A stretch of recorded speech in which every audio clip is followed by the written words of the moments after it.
வாழ்க்கைக்கான வார்த்தை என்ற இந்த வலை ஒளிபரப்பிற்கு உங்களை வரவேற்கிறோம். இது ஆதியாகமம் முதல் வெளிப்படுத்துதல் வரை முழு வேதாகமத்தையும் உள்ளடக்கிய ஒரு தினசரி தியானமாகும். எண்ணாகமம் 2ஆம் அதிகாரத்தில் இஸ்ரவேல் ஜனங்கள் வனாந்திரத்திலே எப்படியாக பாளையம் இறங்க வேண்டும் என்று ஆண்டவர் கட்டளைகளை கொடுக்கின்றார். அதாவது இஸ்ரவேல் ஜனங்கள் அவருடைய பாளையத்தை அமைக்கும் போது ஒரு முறையான விதத்தில் அதை அமைக்க வேண்டும் என்று சொல்லுகின்றார். 2ஆம் வசனத்தில் வாசிக்கும் போது, ஆசரிப்பு கூடாரத்துக்கு எதிராக சுற்றிலும் பாளையம் இறங்க கடவர்கள் என்று நாம் பார்க்கின்றோம். அதாவது ஆசரிப்பு கூடாரம் நடு மையத்தில் இருக்கும். அதை சுற்றி இஸ்ரவேல் ஜனங்கள் ஆண்டவர் சொன்னபடி முறையான விதத்தில் அவர்கள் தங்களுடைய பாளையத்தை அமைக்க வேண்டும் என்று பார்க்கின்றோம். பாருங்கள், ஆதியாகமம் 3ஆம் அதிகாரம் 8ஆம் வசனத்திலிருந்து வெளிப்படுத்தின விசேஷம் 21ஆம் அதிகாரம் 3ஆம் வசனம் வரைக்கும் தேவன் தம்முடைய ஜனங்கள் மத்தியில் இருக்க விரும்புகிறார் என்பதை நாம் வாசிக்கின்றோம்.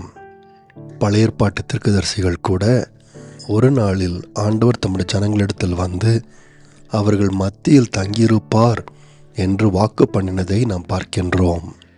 அந்த வாக்குத்தத்தத்தை நம்முடைய இரட்சகராக இயேசு கிறிஸ்து பரிபூர்ணமாய் நிறைவேற்றினார் என்பதை அறிந்திருக்கின்றோம். யோவான் 1ஆம் அதிகாரம் 14ஆம் வசனத்தை வாசிக்கும்போது, அந்த வார்த்தை மாமிசமாகி கிருபையினாலும் சத்தியத்தினாலும் நிறைந்தவராய் நமக்குள்ளே வாசம் பண்ணினார் என்று நாம் பார்க்கின்றோம். நண்பர்களே, நம்முடைய ஆண்டவர் தம்முடைய ஜனங்கள் மத்தியில் வாசம் செய்கிறவராயிருக்கின்றார். நாம் அவரை சுற்றிலும் காணப்பட வேண்டும் என்று விரும்புகின்றார். ஆகவேதான் இன்று கூட ஆச்சரியப்படும் விதத்தில் யாரெல்லாம் ஆண்டவரை தேடுகிறார்களோ அவருடைய சமூகத்தை அனுபவிக்கின்றதை நாம் பார்க்கின்றோம். இது மாத்திரமல்லாமல் இந்த அதிகாரத்தில் இஸ்ரவேல் ஜனங்கள் அவரை சுற்றிலும் இருக்க வேண்டும் என்று ஆண்டவர் கட்டளையிட்டாலும் இந்த இஸ்ரவேல் ஜனங்களுடைய பாளையங்கள் ஆசரிப்பு கூடாரத்தை விட்டு சற்று தள்ளி இருக்க வேண்டும் என்றும் ஆண்டவர் சொல்லுகின்றார். அதாவது ஆண்டவர் தம்முடைய ஜனங்கள் அவரை சுற்றிலும் இருக்க வேண்டும் என்று சொன்னாலும் அவருடைய பரிசுத்தத்தை கனம் பண்ணுகிறவர்களாக இருக்க வேண்டும் என்று நாம் பார்க்கின்றோம். இஸ்ரவேல் ஜனங்கள் ஆண்டவரை கனப்படுத்த வேண்டிய முறையாக கனப்படுத்துவதில் கவனமாக இருக்க வேண்டும் என்பதுதான் இதனுடைய பொருளாகும். ஆனால் அதே நேரத்தில் லேவியர் கோத்திரம் மாத்திரம் ஆண்டவருடைய ஆசரிப்பு கூடாரத்தை நெருங்கி சுற்றி இருக்கலாம் என்று ஆண்டவர் சொல்லுகின்றார். ஏன் லேவி கோத்திரத்துக்கு மாத்திரம் இப்படிப்பட்ட விசேஷமான ஒரு வாய்ப்பு? பாருங்கள், இஸ்ரவேல் ஜனங்கள் தங்கத்தினால் ஒரு கன்றுக்குட்டியை செய்து விக்கிரக ஆராதனை செய்தபோது ஒரு நிகழ்ச்சி நடைபெற்றது. எல்லா இஸ்ரவேல் ஜனங்களும் தங்கத்தினால் உண்டான அந்த கன்றுக்குட்டி ஆராய்த்து கொண்டிருந்த போது லேவியர் மாத்திரம் அதில் கலந்து கொள்ளவில்லை. அதிலிருந்து அவர்கள் வேறுபட்டு நின்றார்கள். யாத்ராகமம் 32ஆம் அதிகாரம் 25ஆம் வசனத்திலிருந்து நாம் வாசிக்கும்போது, ஜனங்கள் தங்கள் பகைவருக்குள் அவமானப்படத்தக்கதாக ஆரோன் அவர்களை நிர்வாணமாக்கியிருந்தான். அவர்கள் நிர்வாணமாக இருக்கிறதை மோசே கண்டு பாளையத்தின் வாசலில் நின்று, கர்த்தருடைய பட்சத்தில் இருக்கிறவர்கள் யார்? அவர்கள் என்னிடத்தில் சேரக்கடவர்கள் என்றான். அப்பொழுது லேவியின் புத்திரர் எல்லாரும் அவனிடத்தில் கூடி வந்தார்கள் என்று பார்க்கின்றோம். நண்பர்களே, இந்த லேவி கோத்திரத்தை போல இன்றைக்குள்ள கரைப்பட்ட உலகத்தில் ஆண்டவருக்காய் நிற்பது மிகவும் கடினமாய் இருக்கலாம்.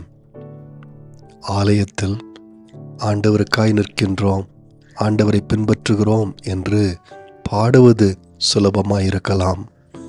ஆனால் நிஜ உலகத்தில் ஆண்டவருக்காய் நிற்பது கஷ்டமான ஒரு காரியமாய் இருக்கலாம். ஆனால் ஆண்டவருக்காக நிற்பதில் ஒரு மிகப்பெரிய லாபம் இருக்கின்றது. அது என்னவென்றால், ஆண்டவர் நம் அருகில் நிற்கின்றார்.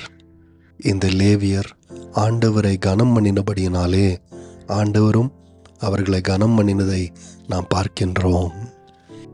இதே போலதான் கிறிஸ்தவத்தின் முதல் இரத்த சாட்சியாய் மரித்த ஸ்தேவான் கல்லெறியப்படும் போது நாம் அப்போஸ்தலர் நடபடிகள் வாசிக்கின்றோம். நம்முடைய ஆண்டவராகிய இயேசு அவனுக்காக எழும்பி நின்றார் என்று பார்க்கின்றோம். அடுத்தபடியாக இந்த அதிகாரத்தில் 9ஆம் வசனத்தை வாசிக்கும்போது, எண்ணப்பட்ட யூதாவின் பாளையத்தார் எல்லாரும் தங்கள் சேனைகளின்படியே 186,400 பேர். இவர்கள் பிரயாணத்திலே முதற்பாளையமாய் போகக்கடவர்கள் என்று நாம் பார்க்கின்றோம். பாருங்கள், ஆண்டவர் இவர்களை யூதாவின் சேனை என்றும் இவர்கள் முதலாவது புறப்பட்டு போக கடவர்கள் என்றும் சொல்லுகின்றார். அதாவது ஆண்டவர் வரப்போகின்ற யுத்தத்திற்காக இவர்களை ஆயத்தப்படுத்துகின்றார், இவர்களை ஒழுங்குபடுத்துகின்றார். யுத்தத்திற்கே போனாலும் இவர்கள் ஒரு ஒழுங்கின்படிதான் போக வேண்டும் என்று ஆண்டவர் விரும்புகின்றார். பாருங்கள், நம்முடைய ஆண்டவர் ஒரு ஒழுங்கின் ஆண்டவர். எல்லாவற்றையும் ஒழுங்கும் கிரமமுமாய் செய்கின்றவராயிருக்கின்றார். இந்த உலகத்தை படைத்த போது கூட 6 நாட்கள் தன்னுடைய வேலையை திட்டமிட்டு ஒழுங்கின்படி செய்கிறதை பார்க்கின்றோம். 7ஆம் நாளிலே ஓய்ந்திருக்கிறதை பார்க்கின்றோம். எகிப்திலிருந்து இஸ்ரவேல் ஜனங்களை வெளியே கொண்டு வந்தபோது கூட ஒழுங்காக ஒரு அமைப்போடு கூட கொண்டு வந்ததை நாம் பார்க்கின்றோம். அவர்களை முதலாவது ஆயத்தம் செய்தார். பஸ்கா ஆட்டுக்குட்டியின் இரத்தத்தை கொண்டு அவர்களை சுத்திகரித்தார். பின்பு அவர்களை கொண்டு வந்தார் என்று பார்க்கின்றோம். நண்பர்களே, ஆண்டவருடைய பிள்ளைகள் ஒழுங்கை கடைபிடிக்கின்ற பிள்ளைகள். தங்களுடைய குடும்ப வாழ்க்கையில், தங்களுடைய சமுதாய வாழ்க்கையில், தங்களுடைய சபையின் வாழ்க்கையில் ஒழுங்கும் கிரமமாய் நடந்து கொள்ளுகின்றார்கள். இந்த பகுதியில் நாம் வாசிக்கிறது போல நம்முடைய தேவனைப் போல விசுவாசிகளும் ஒழுக்கமுள்ள மக்களாய் இருக்கின்றார்கள். ஆனால் அதே நேரத்தில் இந்த அதிகாரத்தில் ஆண்டவர் தம்முடைய அமைப்பை மாற்றுகின்றதையும் நாம் பார்க்கின்றோம். நாம் வாசித்த 9ஆம் வசனத்தில் யூதா கோத்திரத்தார் முதலாவது கடந்து போக வேண்டும் என்று ஆண்டவர் சொல்லுகின்றார். பாருங்கள், ரூபன் தான் யாக்கோபின் முதல் மகனாய் இருந்தான். யூதா 4வது மகனாய் இருக்கின்றான். ஆனாலும் ஆண்டவர் யூதாவுக்கு முன்னுரிமை தருகின்றதை நாம் பார்க்கின்றோம். அதாவது அவர்களுடைய தகப்பனாகிய யாக்கோபு யூதாவுக்கு முன்னுரிமை என்று ஆசீர்வதித்ததினாலே யூதா அன்று முதற்கொண்டு இஸ்ரவேலின் தலைவனானான். அது மாத்திரமல்லாமல் தாவீது ராஜாவும், ஏன் நம்முடைய ராஜாவாகிய இயேசு கிறிஸ்துவும் இந்த யூதாவின் குடும்பத்தில் பிறந்ததை நாம் பார்க்கின்றோம். நண்பர்களே, நம்முடைய ஆண்டவரை குறித்ததான புரிதலில் நாம் இதையும் கூட்டி சேர்த்து கொள்ள வேண்டும். நிச்சயமாக நம்முடைய ஆண்டவர் ஒரு ஒழுங்கை பின்பற்றுகின்றார். ஆனால் அதே நேரத்தில் அவருடைய ஞானத்தின்படி, அவருடைய சித்தத்தின்படி அந்த ஒழுங்கை சில நேரத்தில் மாற்றி அமைக்கின்றார்.